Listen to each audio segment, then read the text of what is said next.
Bismillahirrahmanirrahim. Assalamualaikum warahmatullahi wabarakatuh. Alhamdulillahi wa syukurillah. Assalatu wassalamu ala rasulillah wa ala alihi wa sahbihi wa mawala. Thumma amma ba'd. Naam, ananda sekalian di rumah, yang semoga kita semua senantiasa dirahmati dan diberkahi oleh Allah Subhanahu wa taala. Baiklah, untuk materi Al-Quran kita pada video pembelajaran kali ini, Ustadz akan membahas tentang 5 poin ya, antum harus perhatikan baik-baik ya. Ini yang pertama tentang huruf hijaiyah, tentang harokat, tanda panjang, qalqalah, nun sukun dan tanwin.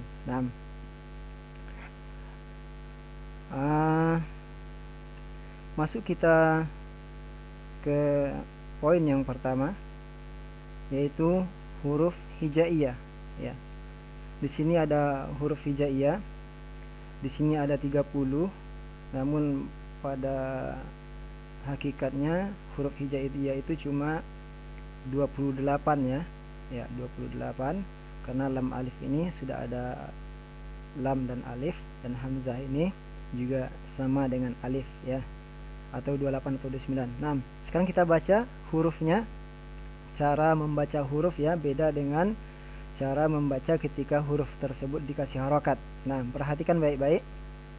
Alif, ba, ta, sa, jim, ha, kho, dal, zal, ro, zai, sin, shin, sod, dod, to, zo, ain, ghain, fa, qaf, kaf, lam, mim, nun, waw, ha, lam alif, hamzah, ya.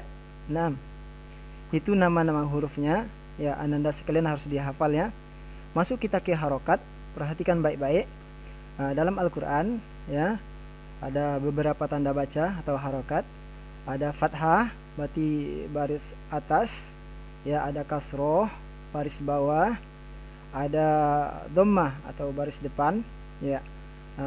Tanda fathah itu biasanya dibaca a, tanda kasroh sama dengan i ya, baris dhammah atau depan sama dengan u ya. Ada lagi tanwin. Tanwin itu baris dua di atas atau fathatain, 2 di bawah atau kasrotain, atau 2 dhammah atau dhammatain. Nah, itu sama dengan n ya, an, in, un, atau ban, bin, bun, dan seterusnya. Ada lagi tasdid. Nah, perhatikan tasdid. Pada hakikatnya pada tasdid ini ada 2 huruf di situ ya. Huruf yang pertama itu sukun atau mati, yang kedua berharokat ya. Contoh, summa berarti ada 2 mim di situ. Inna ada 2 nun berarti di situ ya. Itu namanya tasdid ya. Yang terakhir itu sukun atau sukun, itu tanda mati, huruf tersebut dimatikan ya. Contoh pada Iqra 4 itu ada a, atau ketika ba fathah jumpa ba sukun, baba atau tat, atau ya, boleh dilihat di Iqra 4 itu cara membaca sukun. Nah, itu tanda baca ya. Masuk kita ke tanda panjang, perhatikan baik-baik. Tanda panjang ada 3 hurufnya, yaitu huruf alif, waw, dan ya. Huruf alif, waw, dan ya. Ya, perhatikan. Kapan huruf alif, waw, dan ya menjadi tanda panjang? Kalau dalam Al-Quran Standar Madinah, apabila ketiga huruf tersebut tidak dikasih harokat atau tidak dikasih tanda baca ya, ketika itu dia menjadi tanda panjang ya. Namun kalau dalam Al-Quran penulisan standar Indonesia atau ya, biasanya dikasih harokat tanda sukun. Berarti untuk iya dan waw dikasih tanda sukun. Berarti huruf alif, waw, dan ya ketika itu menjadi tanda panjang dan tidak dibaca ya. Bagaimana cara membaca panjangnya? Ya, di sini kita pelajari ada 3. Ada panjangnya dibaca 2 harokat, ada 4 harokat, dan ada 6 harokat. Nah, yang pertama, Kapan dibaca 2 harokat? Apabila setelah tanda panjang itu tidak ada huruf hamzah atau alif dan tidak juga ada tanda sukun atau tasdid ya. Tidak ada sukun asli atau tasdid, maka tanda panjang tersebut dibaca 2 harokat. Perhatikan contohnya. Di sini Ustaz buat contoh qala ya, qala di situ ada huruf alif tanda panjangnya karena alifnya tidak dikasih harokat maka menjadi tanda panjang bagi huruf qaf ya. Qala. Nah, qila yaqulu. Nah, itu 2 harokat karena setelah tanda panjang tidak ada hamzah atau alif atau sukun ya.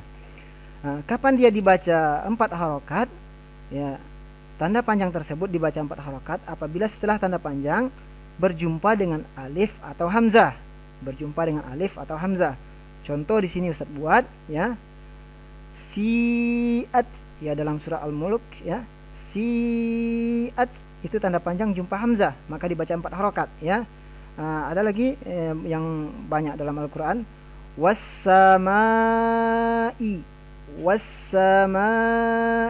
Nah, itu ketika tanda panjang berjumpa dengan hamzah atau alif maka kita baca 4 harokat, tidak boleh kurang ya.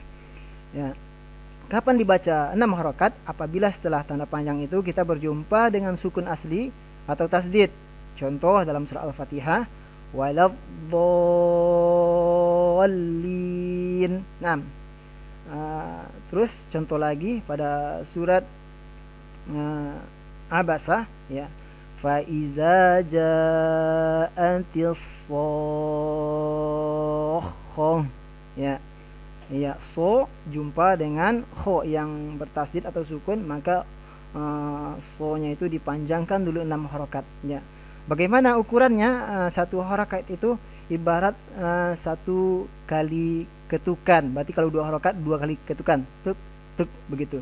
Kalau 4 berarti 4, kalau 6 berarti 6. Begitu kira-kira lamanya bacaan harokatnya. Itu tanda panjang. Ya, sekarang masuk kita ke qalqalah ya. Huruf qalqalah ada 5 ya.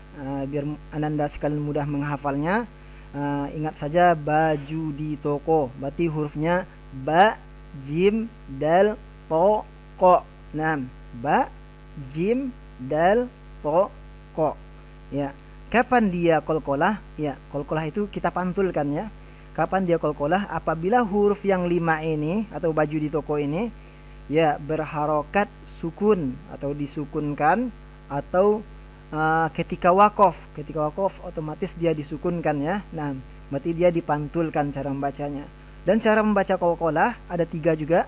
Ada pantulannya kecil, ada pantulan yang sedang, ada pantulan yang besar. Nah, kapan dia dikecilkan? Apabila huruf yang 5 ini terletak di tengah kata atau tengah kalimat, maka pantulannya kecil. Kapan sedang? Apabila dia terletak di akhir kalimat dan huruf yang 5 ini tidak bertasdid, maka pantulannya sedang. Kapan dia dibaca pantulannya kuat atau besar? Apabila terletak di akhir kalimat dan ternyata huruf ini bertasdid, maka kita kuatkan pantulannya. 6. Contoh ya, contoh yang kecil pantulannya, contohnya laqad khalaqanal. Naam, laqad khalaqanal. Kecil seperti lewat saja ya, laqad khalaqanal. Ya, itu pantulannya. Dan ingat pantulannya biasanya fathah, laqad da bukan d ya. Ya, laqad khalaqa ya. Terus kapan pantulannya sedang? Contohnya pada surat Al-Falaq ya. Qul a'udzu birabbil falaq. Falaq. Nah, itu contoh pantulan yang sedang.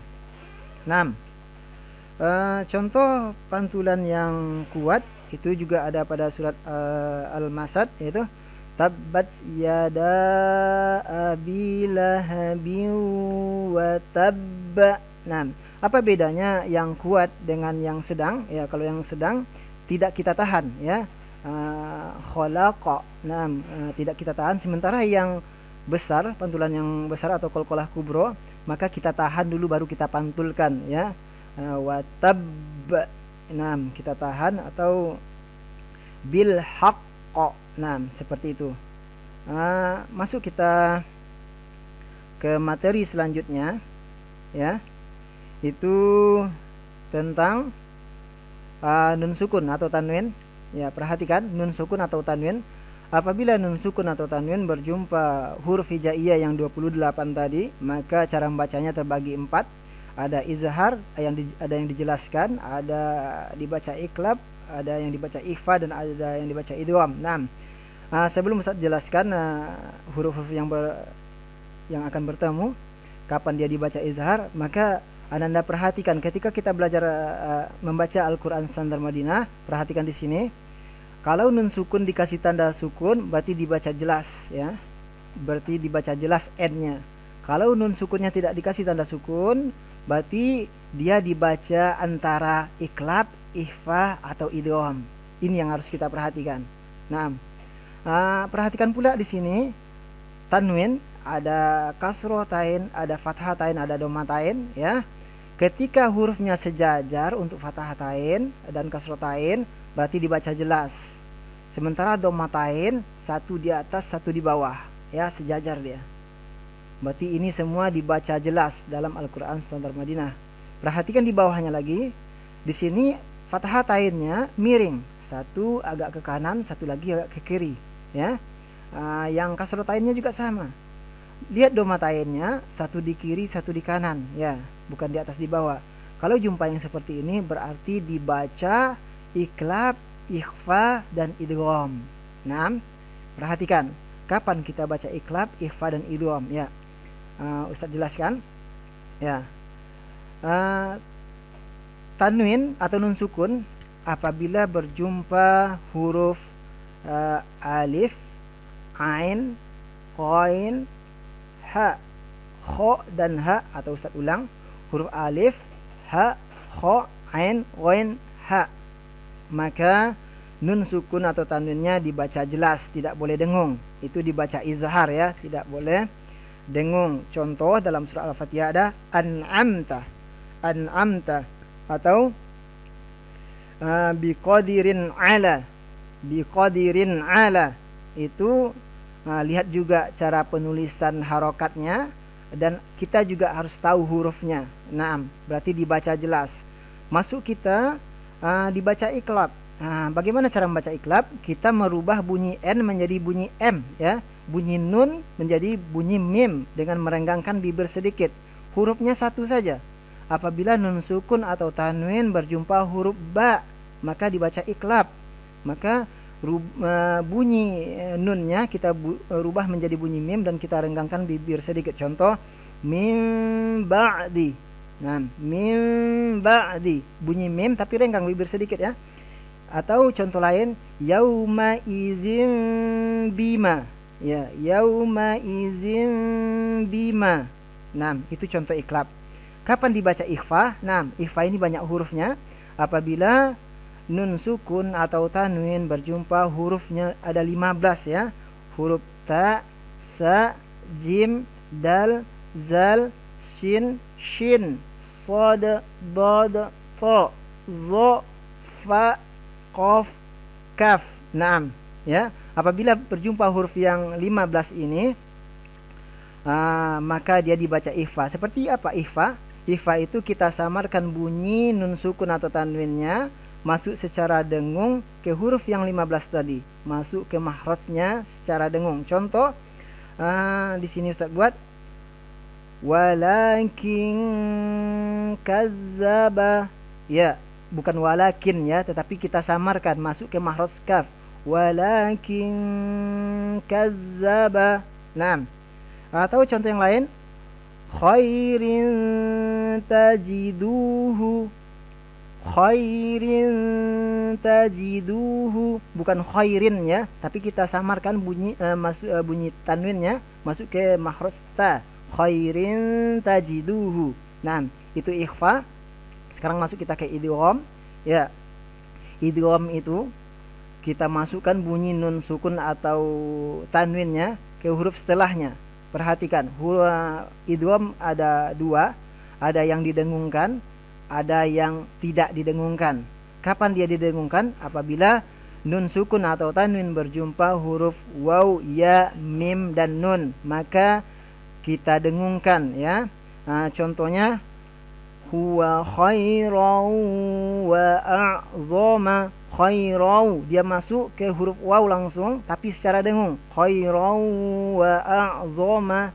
Nah, kapan dia dibaca tidak dengung? Apabila nun sukun atau tanwin berjumpa huruf lam atau ro. Nah, lam atau ro ya, maka dia tidak didengungkan.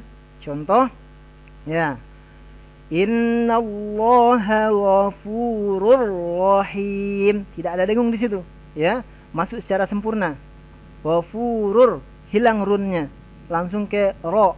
Ghafurur rahim. Nah, itu pembahasan kita hari ini ananda sekalian. Yang pertama tadi huruf hijaiyah, antum harus tahu bunyi huruf semuanya ya, dengan kedua harokat, tanda panjang, qalqalah, nun sukun dan tanwin. Itu cara membacanya. Mudah-mudahan di lain waktu Ustadz bisa menjelaskan tentang materi yang lain, dan mudah-mudahan materi yang Ustadz sampaikan hari ini mudah dimengerti dan bisa antum pelajari dan bisa antum praktekkan dengan mudah. Nah, sampai di sini kita cukupkan. Barakallahu fikum jami'an, jazakumullahu khair, wabillahi taufik. Assalamualaikum warahmatullahi wabarakatuh.